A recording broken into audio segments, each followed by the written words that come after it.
Pirms gribu jums pateikt lielu paldies par darbu un par atbalstu, kad jāiekārto izstāde. Mums izdevās, tā izdevās, bet es domāju, ka labi, vai ne?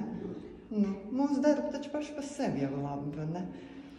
Un kas man ļoti patīk, tiešām nezināju, ka mums ir tik daudz zeķes.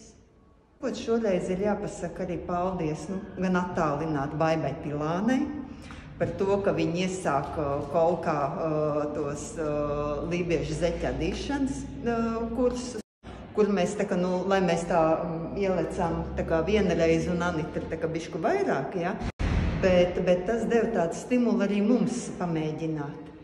Un tas raksts ir viens, bet paskat, tur ir 5 autori. Un tās zeķes ir katra savādāk, vai ne? Citas zeķes arī, kas ir lībieši, ja? Un arī tās, viņas izceļās.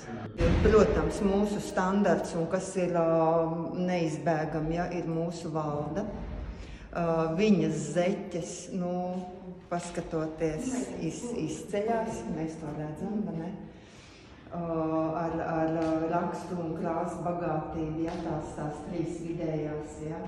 Un paši tās augšējais, tas mums ir gods un lepnums. Ja. Tad tie cimdi, tie ir tie, ko mēs tā nevilšus, ja, tad mēs rādam, kāds mēs esam. Ja. Katrs autors mēs šķilamies gan ar rokrakstu, gan ar krāsu izvēli. Ja. Ir elitai, vai ne?